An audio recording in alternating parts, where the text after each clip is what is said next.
Hi, Steve Addison here for the Movements Podcast, the podcast for people who want to multiply disciples and churches everywhere.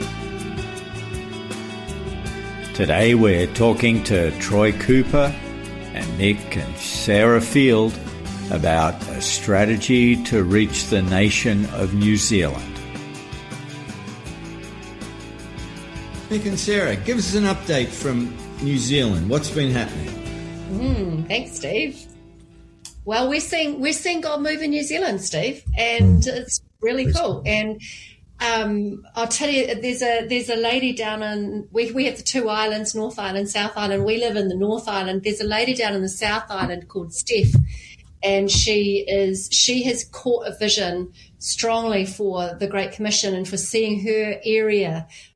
Seeing people in her area who are followers of Jesus trained to reach others with the gospel and multiply gospel sharers right throughout an area called Timaru. And so she's just throwing herself into learning, training, and looking to multiply. So that's exciting. Yeah, and I guess what's really catalysed that has been what we've just embarked on, which is a thing called the 5 and 12 training. And that's 5 trainings over 12 months. It's no more profound than that. But actually, it's incredibly powerful because we realised that with stories like Steph and others in other parts around New Zealand, we were looking for a way that we could catalyse movement in all the 16 regions of New Zealand. And this rollout of training, which you put the dates in the diary and then you go with it, we started the first one of those, and we're right at the beginning of this. So we've done one of the 5 trainings. And we did that in Wellington in the North Island, and then we did it in Queenstown in the South Island. And what happened in those 2 trainings was we were gathering people from other parts of New Zealand, and I'll tell you a bit more about it in a minute, but the result of that was the second training, which is coming up this month in August. We're now in 5 different locations as opposed to the 2. So we're immediately seeing multiplication of training going on, and that's been amazing, and it leads to local ownership of the mission. So Steph in Timaru, she's running a training along with another guy called Caleb. There's a training going on in Wanaka, and then there's Queenstown, Wellington, and then centre of the North Island in Taupo. So that's super exciting to see. So there's a lot of the training we're familiar with, Gospel Conversations, 411, 4 Fields, all of that. The difference is you're picking up people as you go. So people who you've been tracking with or you connect with in those first trainings, they're joining the training team for the second and eventually third, fourth and fifth.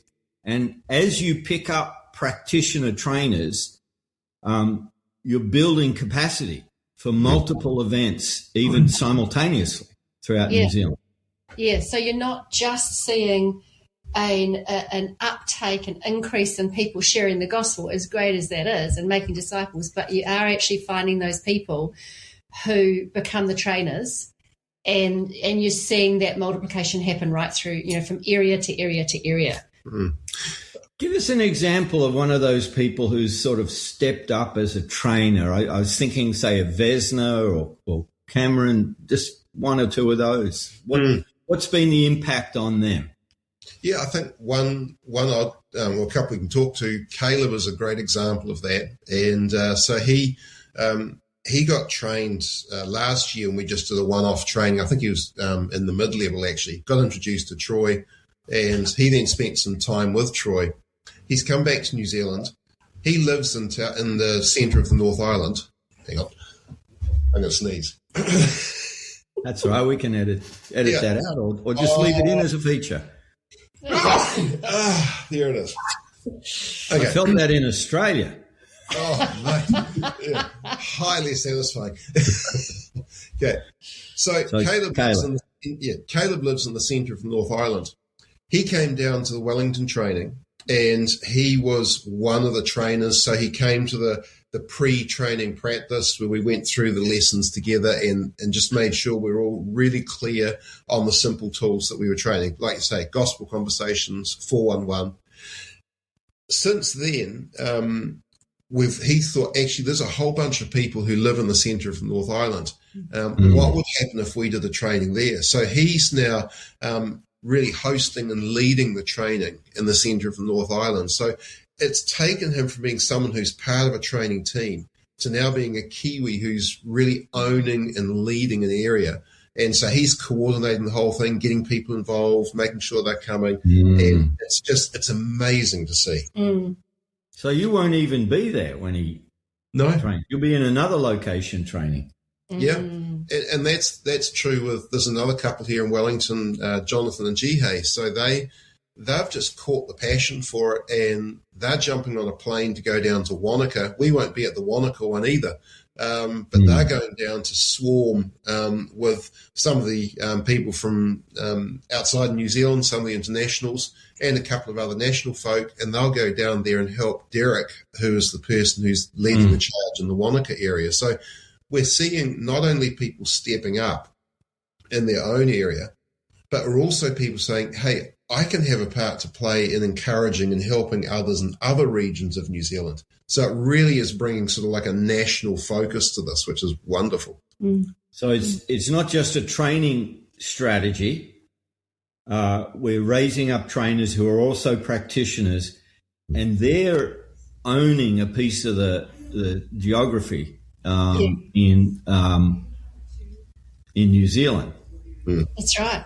And I don't think it would have happened if there were not dates in the diary. Pending date. It's really inspirational, catalytic for those people who are going to then be leaders and have that local ownership. Helps them step up. Yeah, and the other thing that's done fascinating, people who went to the first training who were maybe sort of on the periphery of what we were doing here in New Zealand, or literally came along because somebody asked them, they're then going out to their networks and their friends and people they know, go, hey, there is another training coming up in August. I found this incredible. You should come along to it. So it's starting to kind of mobilise people. And it's just as simple as, you got this date in the diary, let's go for it. Well, I was at the first touch, and I'll be at the next one. The thing I picked up was the sense this is not just a training event. The training is an opportunity to identify workers and trainers and truly empower New Zealanders to fulfill their no place left vision for the country. Yeah. So, Troy, tell us a bit of background. Where did this come from? What are you learning about rolling it out in New Zealand and other places? Well, one, I just want to say I'm so encouraged. Love Nick and Sarah. Like, just one of the benefits of getting to work in Great Commission work is just meeting godly people that become close friends and confidants and counselors and through different scenarios. And so it's just it's a huge gift to get to work with them and to get 5 times with them this year, at least, 5 trips to see them. And how many hours is the flight from Athens to Wellington? Well, with not going through the Middle East in the current state of the world, it's a good 30 to 40 hour trip each way. And you're going to do that 5 times. Yes, sir. It is worth every hour. Yeah. No, I think back in the States, we were swarming with Jeff Sundell across the U.S. and seeing early days, just a lot of people being equipped through, basic disciple making, equipping people to start making disciples. And then it kind of progressed into people were wanting to start churches. And so we got the intensive and then mid-levels trying to problem solve. And I think Jeff and I were just trying to figure out is there a way to streamline some of this to build some momentum? So I think the first place that we really intentionally asked somebody, hey, could we do 5 trainings in 12 months? We only started calling it 5 and 12, like after we did it in Germany. They wanted a name for it. But we did it in Tulsa with Brian King and the Cedar Ridge Church. And we noticed it allowed us to pull in after a season of trainings. It allowed us to pull in other people to step into lead trainer roles. It helped build community, build team, and at the end of it, they were a legacy church.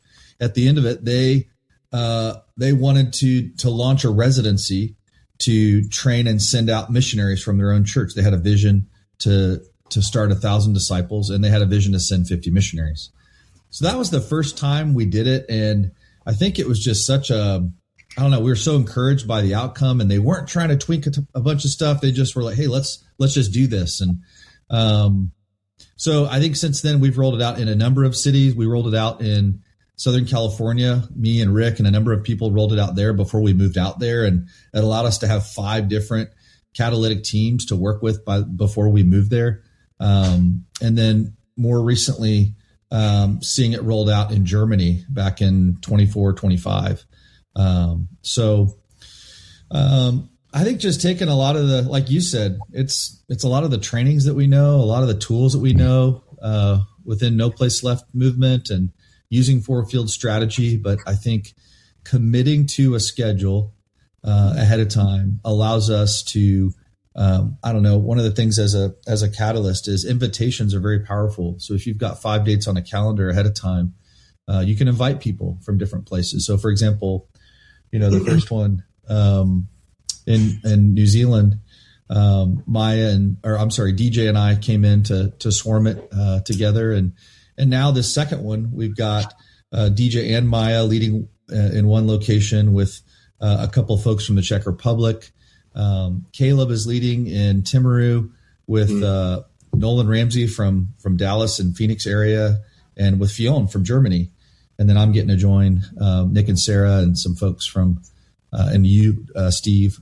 So they're invitations to invite people into the work, step up as leaders, and the relationships are now forming between the different places. So God, it's not just in the training time too. It's before at the practice, it's after at the debrief, it's at the mealtime, it's conversations are happening, friendships are forming, mutual mentorship is taking place as people exhort and encourage and sometimes correct one another. Like it's genuine biblical community is forming around the Great Commission. It's phenomenal. Yeah. Okay. What's a good question?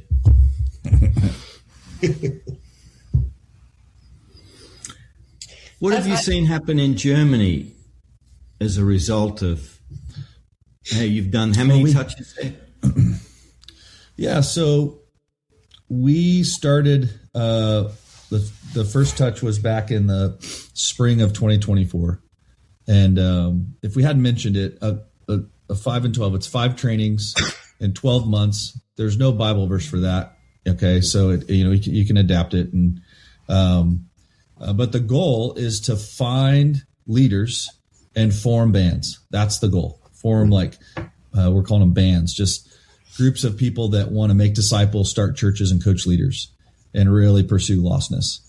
And so a lot of times it comes with like a pre-vision meeting. So I went out to my buddy Mateo's place in in Cologne, and he invited me to share the case study from the U.S. So me and Isaiah, my son, shared it, and there were a few people there, and we got invited by a man named Florian to cast vision at a vision meeting in Wiesbaden, Germany. So we got to go in and share the case study, and we swarmed it. There's a few of us there just sharing this case study from LA. And the outcome was they wanted to have the training roll out. And so we do 3 touches of your basic gospel conversations training, but, which is like Vision 411, First Command of Christ. We include the 4 fields. And then if there's time, we go out in the harvest and come back and debrief. And we're intentionally putting modules in there that will, for us, I think, kind of ignite the heart of a movement person, particularly a missionary type, an apostolic type. And so, for example, we share of the brutal facts of the community. Like, here's the lostness in the area, and it seems kind of overwhelming. We give a Bible verse from Acts 19, seeing an example where an area was reached in Asia early on in Ephesus. And we ask some hard questions like, what's it going to take? Are you willing to die for this? And then we follow that up with stories. So all the trainers are sharing stories. So it's like, hey, these people are actually doing this. And then we include a bit of strategy, drawing the 4 fields, seeing that there's a pathway. And we're just kind of watching in the room, especially like the brutal facts. It's like watching, a brutal facts is simply, what's the lostness in the community, And so in New Zealand, I think there's 5 million people and it's 85% lost. I'm being general here, but that's what over 4 million people in New Zealand. So the brutal facts, it's kind of an overwhelming thing. Well, in Nehemiah, when he heard the state of the wall in Jerusalem, how the walls had fallen, he wept, he fell back, he strongly reacted to the state of Jerusalem, and then he repented on behalf of his people, and he made himself available to be used by the Lord. And so I think it's intentionally built into some of these modules of we're looking for Nehemiahs, we're looking for people that God wants to raise up to see, give me New Zealand lest I die, like John Knox. Give me Germany lest I die. And so we do, the first, second, third training, they're identical. Okay, it's 1 day, half day training, and we model the first one. We swarm it as a group, usually 4 to 8 people sharing modules. It's kind of hard to tell who's in charge because it's like, well, everybody's leading this, everybody's involved. And then afterwards, they go make disciples, go share the gospel, go start a 3/3 group, go, and then when we come back and the locals will lead half or more of the training, we're there to assist them. And so you're working with practitioners and then they run the play. Hey guys, keep making disciples, keep training people. And then we come back and we watch them lead that third training. And that's usually when you start to see, the band forming, because who in the Christian world wants to go to 3 of the same thing? Like we're just not used to that, and we vote with our feet. And so that's something we have to encourage the leaders, like, hey, this training is probably going to shrink, but if we're training 1,000 to find one, if we're one person away from a movement, finding one is worth it. We end up finding more, but just kind of encouraging these guys, like, these trainings will probably get smaller, but we're fishing for leaders that are going to really impact the community. So then after that, they keep making disciples. A lot of them have got some churches going by then if they're starting churches. And then there's just a lot of confidence. There's a lot of momentum, like, oh my gosh, we can do this. And then they just start training. The fourth training is a 4 fields intensive, covering biblical principles, digging into the Gospels, digging into Acts, covering a lot of ecclesiology, leadership development. And then the 5th training is problem solving. We call it a mid-level retreat. Just trying to get over that L3 church plant multiplier.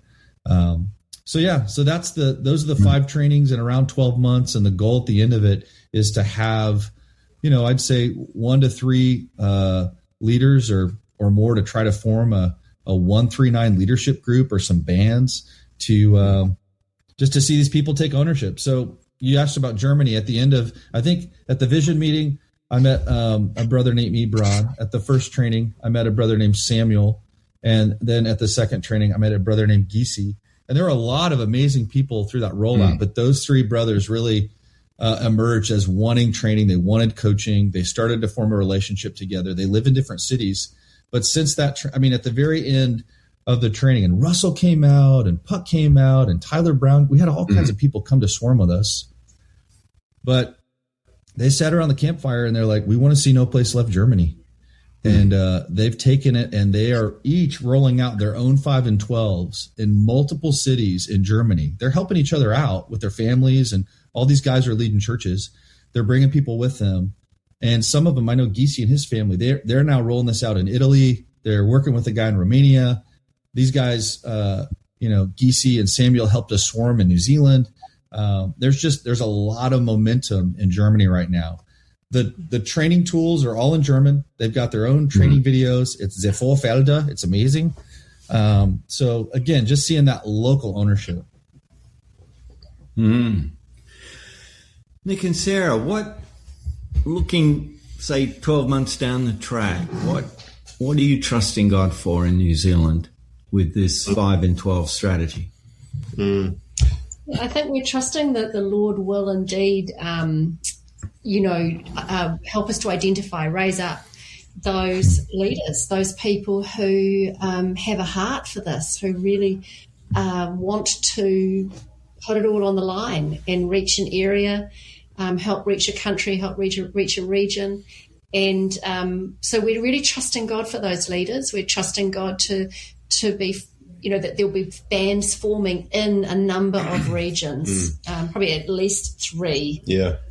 Maybe 4 regions at the moment, yeah. What was really encouraging at the first 5 and 12 was we started to see a real shift in mindset. And I think there was someone a couple of people were saying, we've realised that it's not up to Nick and Sarah to reach the 16 regions in New Zealand. We've got to own this ourselves. And I think that was, somebody said that and it was overheard at the training. But then as we look around and we see Caleb in Taupo, we see Steph in Timaru, we see Derek in Wanaka, we see Dave and Catherine in Queenstown, and Jihan Jonathan in Wellington. And we're seeing people who it's getting to the point now where if we were not there, that wouldn't matter. But it just, so that's a dial shift, that's a mindset shift that I think when that really lands and begins to grow, in 12 months' time, if we can identify that really clearly, that would be absolutely fantastic. Then you'll have to come and help us in Australia get started. Absolutely. Yeah. Yeah, I don't know, Troy, where did that word swarm come from? Because I really love how it works. I've never worked out where it comes from, except that I think about bees. Yeah. That's I think a lot of these have a swarm of locusts, but that's not a pretty sight. I think that's God's judgment when it's slow. Yeah, one's sweet and the other strips everything. Like a lot of terms that we use within No Place Left, I learned it from Jeff Sundell. And, I think the training is so, for one, it's disruptive. We've seen people quit jobs, or like I'm going, it grips people. But I think so because of that, people can be passionate just to go train, and there's almost like a danger of becoming like a super trainer, where it's like you get really skilled and good at this. But I think the goal in the Bible, Ephesians 4, those different roles were to equip the saints for the work of the ministry. Yep. And so learning how to be a trainer to raise up and identify others. It's, through this 5 and 12 for me, like there's a lot of logistics that happen in this. But man, we've got a schedule. It's got videos in it. It's like you almost don't even have to think about it. It's like, let's just do it. Let's just run the play. At the end of the year, if you guys want to tweak it. But we're just going to, we've plugged and play a few local tools that might be a little different. But to have the practice the night before, we ask everybody, we've got some trainer principles to learn. And one of them is, hey, make sure you practice your module at least 3 times, no matter how many times you've done it, just practice it. So we come into this practice time and it's fun. Like we get to, it's very bonding together, and then we debrief afterwards. And so I don't know, just the value of swarming where there's a group of people that are doing this together. And I think, it becomes very invitational, that, like after the the trainings in North and South Island, I was going around the room, just seeing who you learn to identify people. Like, okay, that person's lit up. They're going to go do something. And so I've got the schedule. In June we were there. I had the schedule for August. I said, hey, which of these do you want? And I'm starting to sign different people up. Which and they're kind of like, yeah, which of these modules do you want? Because I've got a spreadsheet and I plug their name in and I get their email and it's you're releasing it. And at the time they're like, what? Oh no, I can't do that. But I know they got 3 months to practice, one or two of these. And then they come in and they're going to leave confident and competent. We're building confidence and competence in these folks. And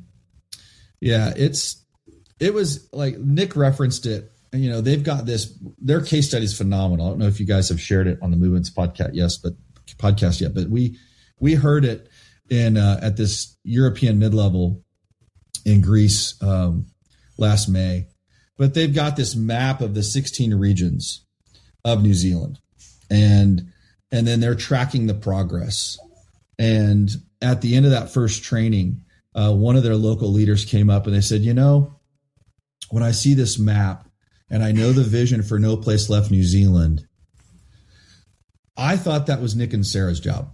I thought I'll be here in my city doing this and it's their job to go. And she's like, I realize that as we multiply this training, it's going to be Kiwis all over New Zealand that are going to get this done. And it just released it, after one. And so that to me is, as a trainer, it's really exciting to watch people just grow in confidence and local ownership and watch them pass it on to other people.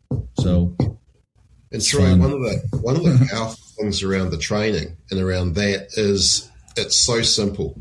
And you talked about, you've got all the videos and the text, and people can pick it up, learn it, and reproduce it. And what's interesting, of course, is a lot of people go, oh, well, if we just added this bit in, or we haven't quite thought of this extra little bit here. And we've found that in between the trainings, it's more about, no, just stick with the program, as opposed to, oh, yeah, well, sure, add that bit in. So you're keeping it simple, which means it's reproducible. And I think that's one of the secret parts, or it's not secret. That's just one of the key parts to make that happen.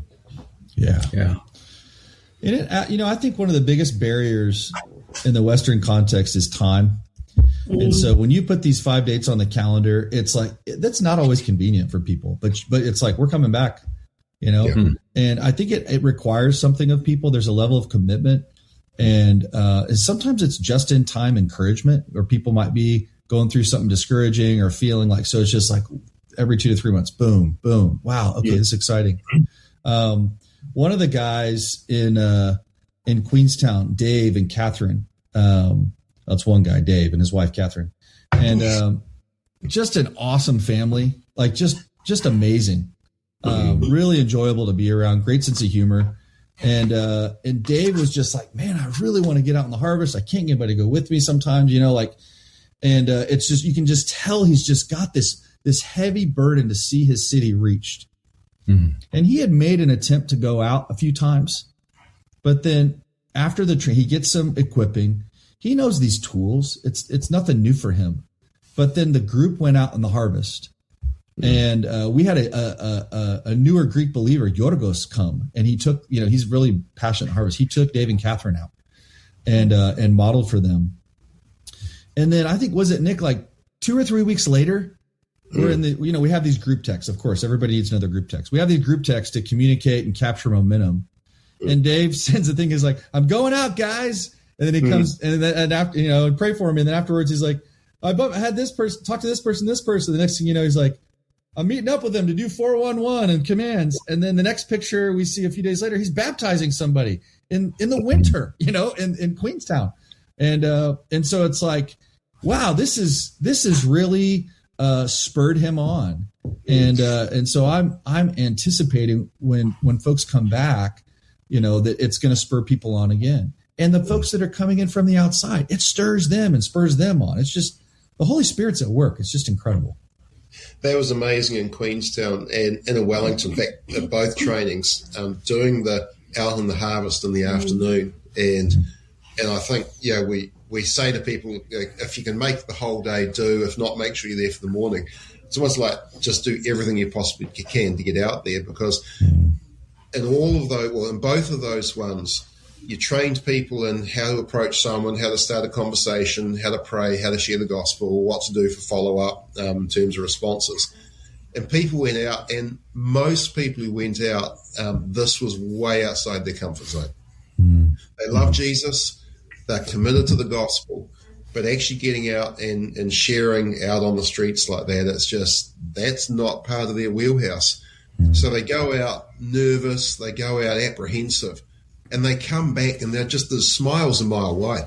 And they've just seen God at work. They've seen the Holy Spirit create divine appointments. They've had opportunities to pray for people.